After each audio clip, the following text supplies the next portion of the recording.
Second year students, ఈ video మీకోసమే.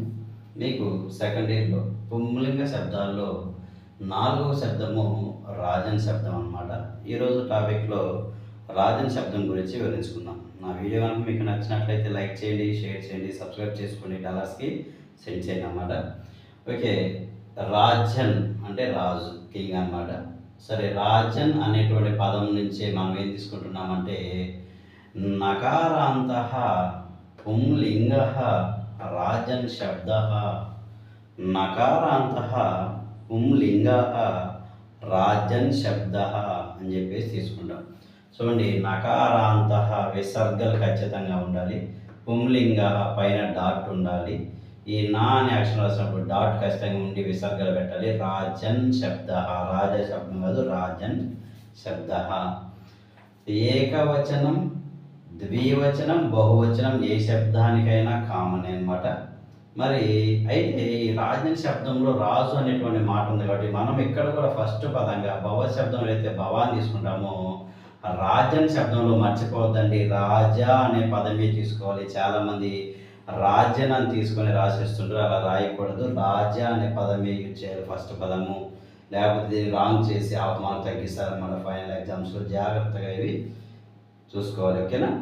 రాజా, రాజా, రాజానౌ, రాజానః, రాజా, రాజానౌ, రాజానః. ప్రథమా విభక్తి. హే రాజన్, హే రాజానౌ, హే రాజానః. హే రాజన్, హే రాజానౌ, హే రాజానః. సంబోధన ప్రథమా విభక్తి. రాజానం, రాజానౌ, రాజ్ఞః. ఎక్కడి నుంచి మనకి రాజ్ఞ అనేటువంటిది మొదలవుతుంది. ఈ రాజ్ఞ అనేటువంటి పదం ఏకవచనాలు అన్నిటికీ వస్తుంది, జాగ్రత్త గుర్తుపెట్టుకోవాలి. ద్వివచనంలో ఇక్కడ షష్ఠి సప్తమికి వస్తుంది. బహువచనంలో షష్ఠిలో రాజ్ఞ అనేటువంటి పదం. చూడండి, రాజ్ఞ అనేది ఏకవచనంలో మనకి ఇక్కడ తృతీయ విభక్తి నుంచి సప్తమి విభక్తి దాకా ఉంటుంది.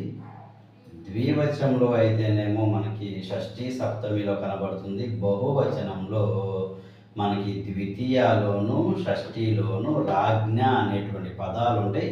ఈ పదాలను మనం జాగ్రత్తగా గుర్తుపెట్టుకుని మిగతా శబ్దం అంతా కూడా రాజాతో ఉంటుంది కాబట్టి జాగ్రత్తగా రాయవచ్చు అన్నమాట. సో చూడండి, రాజానం, రాజానౌ, రాజ్ఞః ద్వితీయ విభక్తి. రాజ్ఞ, రాజభ్యాం, రాజభిః. రాజ్ఞ, రాజభ్యాం, రాజభిః తృతీయ విభక్తి. రాజ్ఞే, రాజభ్యాం, రాజభ్యః. రాజ్ఞే, రాజభ్యాం, రాజభ్యః చతుర్థీ విభక్తి. రాజ్ఞః, రాజభ్యాం, రాజభ్యః. రాజ్ఞః, రాజభ్యాం, రాజభ్యః పంచమీ విభక్తి. రాజ్ఞః, రాజ్ఞోః, రాజ్ఞాం. రాజ్ఞః, రాజ్ఞోః, రాజ్ఞాం షష్ఠీ విభక్తి. రాజ్ఞి బై రాజని అని కూడా రాయచ్చు. రాజ్ఞి, రాజ్ఞోః, రాజసు. రాజ్ఞి, రాజ్ఞోః, రాజసు సప్తమీ విభక్తి.